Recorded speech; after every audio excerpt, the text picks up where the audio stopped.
Hey everybody, BarrenDome here. Well, I'm here at Hammerbeam's Iron Golem farm, constructed by Morbid Rain and myself over a couple days. And it's a pretty little good setup we have here. Ooh, we got another one.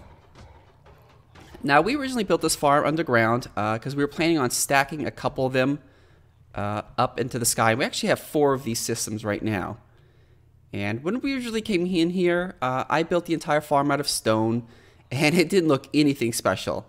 Well, Morbid came in as he usually does, and he redesigned the hell out of this place, and with all this pixel art, making everything look really good in this iron theme, and the Hammerbeam logo right there.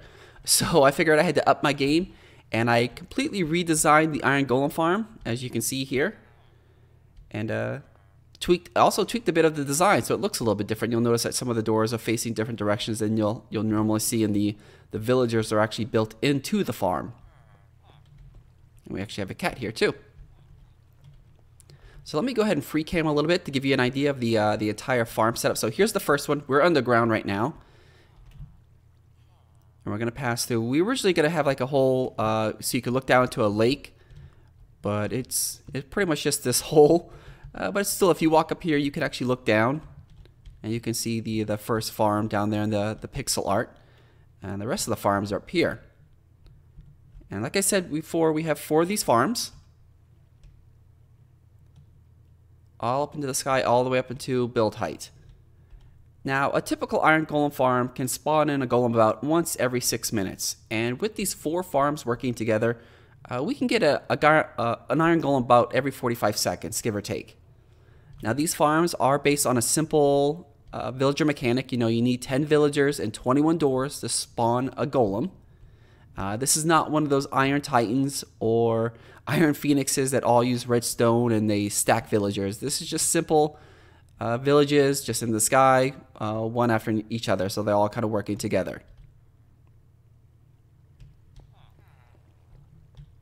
And we got a cat here watching for all the golems that spawn in.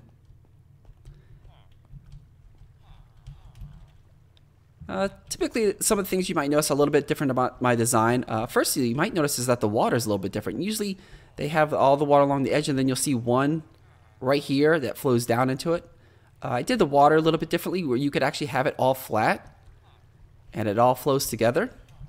I did on this layer too. And then you'll notice that of course, there's the villagers. We have 3 on this side, 3 on the opposite side, and then there's 2 on this side, and 2 on the opposite side. So there's our 10 villagers. And then we have 6 doors on each corner. So that's 24 doors. So that's more doors than we need, mainly because I wanted a symmetrical number. I didn't like the 21 didn't really fit in with my design. And then of course it's all made out of iron blocks. We have the iron bars here, sea lanterns for light, and then the iron trapdoors for the little bit of design on top. Now, the main question you're probably asking is mainly about these doors. You're looking at them and you're not used to seeing them like that. Usually you're probably used to seeing them like that. Now, making these could still be like that. I just like how they're looking like that. And it's also not just whether they're open and facing a certain way. It's how they were originally placed and which way they're facing. And also, doors typically need skylight. And these iron bars are considered transparent blocks.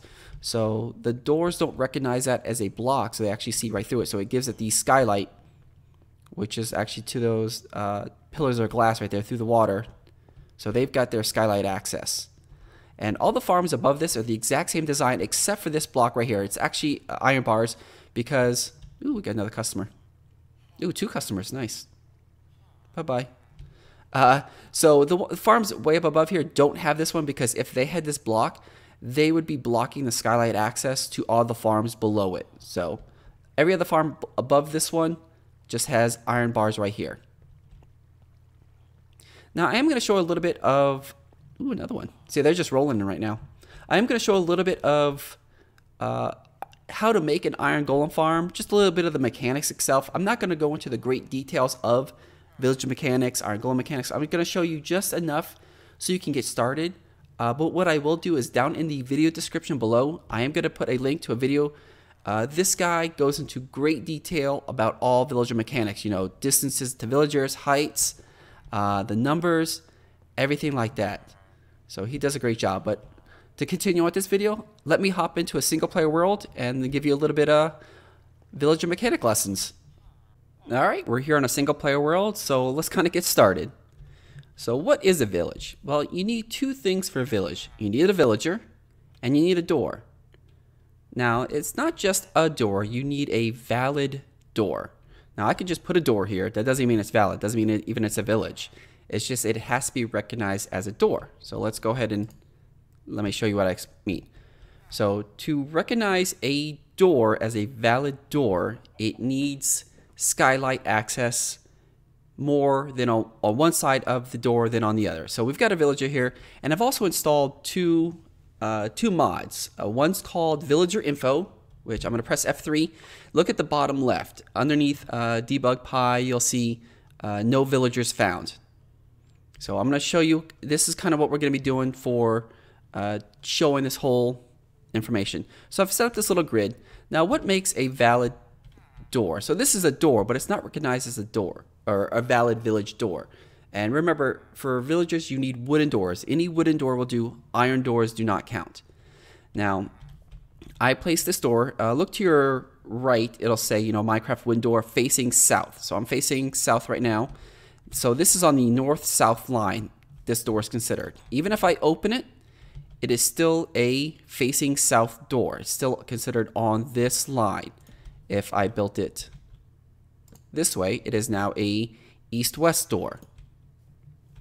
But we're going to go southwest. So I built it this way. Now, in front and behind a door is 5 blocks. Now, one side of a door needs to have more skylight access than the other side of the door. So this door has 5 blocks of skylight access. This door has 5 blocks of skylight access. Don't count this one because that's the block it's on. So as long as I block one block from this line, now look to your left. It'll now say villages 1, house 1. So what I just did is, because this door is facing south and on the north-south line, I placed a block. So on this line, this has 4 blocks of skylight where this one has 5. So this is now considered a village because there's more skylight on one side of the door than on the other. Now if I place a block here, it's probably not going to count. The way this mod works is kind of kooky. Sometimes you have to destroy the door and re-add it. But this is not considered a valid village because it has the same amount of skylight on both sides. That is a village because it is now, this has 4 blocks of skylight, this has 3. And it doesn't have to be on the ground. You could do it, you know, in the sky. That's a village. When it eventually pops up, see, so it's right there. And it doesn't have to be here. Let's destroy this. I'm going to show you. As long as, so let's fill this.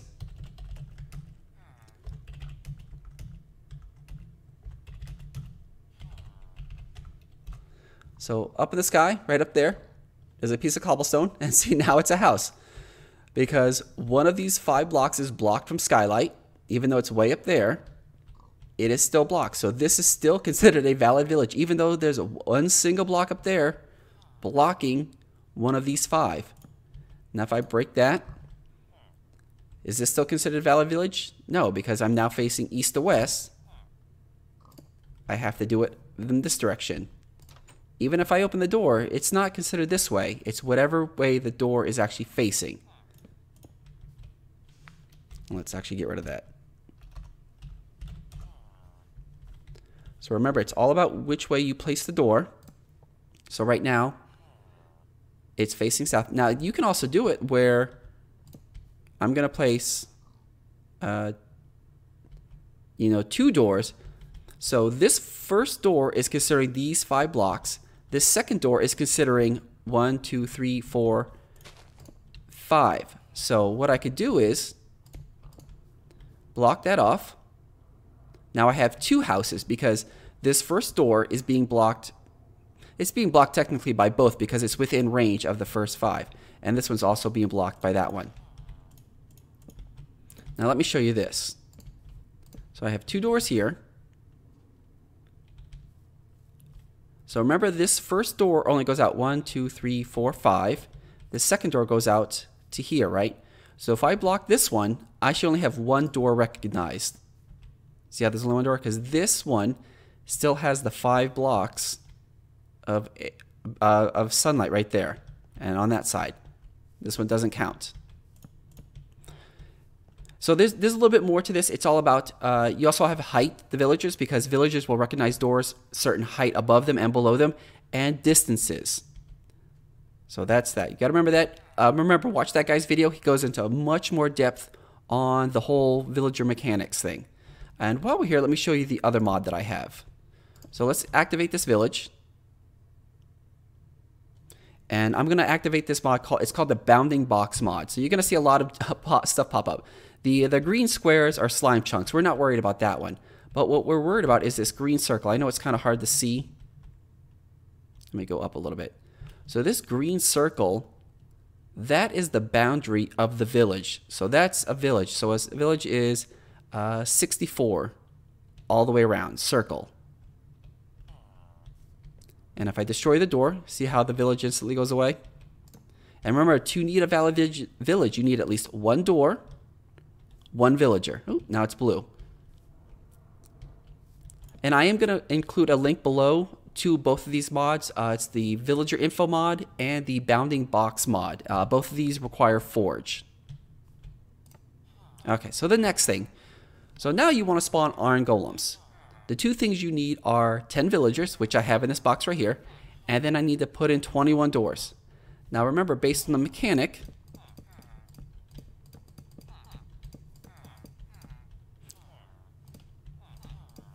now these are all considered valid doors, so see how my house is now 20. I'm going to turn on my BoundingBox mod. So now we can see our circle. Now when I put in this 21st door, a new box is going to show up, and it's going to be a 16 by 16 by 6 box, and that is the area that an Iron Golem can spawn. And we might actually get one immediately because I'm in single player. So see the purple square now? That is our Iron Golem spawning area. So an Iron Golem can spawn anywhere within this box. Let's see if we can get one to spawn in. Last time I did this off camera, it was instant. But we have once, it's once every 7,000 ticks, or about once every 6 minutes. Now remember, these are all valid doors because, you know, I have the 4 doors here. They're all getting their skylight access, so they're all getting blocked on this side, but they'll have skylight more on that side. And then there's the 21st door right here. This one is actually being blocked on this side because there's more light on that side than there are on that side. It's kind of funky how you could do that with villager mechanics. I was kind of hoping to get a golem to spawn in here, but I don't think one's going to happen. That's a bummer too. But yeah, there's the bounding box of the golem farm. So yeah, the guy's video that I'm going to show you, he actually has a kind of really cool designs that go completely against anything that you think that you could use as a golem farm, which is pretty sweet. He actually uses all iron or all redstone blocks because of the weird mechanics with a redstone block. So once again, down below, I'm going to leave a link to the video description of the guy that goes into much greater detail on villager mechanics. He does a great job. I'm also going to leave a link to the 2 Forge mods that I have installed, the Villager Info mod and the BoundingBox mod. Unfortunately, you can only use these in single player unless your server also has them installed. So if you're trying to use on a server that doesn't have these mods installed, you know, you could do a world download, take it to single player, load up the mods, and then see if your village is working for you, if you're missing anything. So once again, if you guys have any questions or anything else I missed, leave them in the comments section below, and I'll get back to you as soon as I can. Catch you guys later. Bye.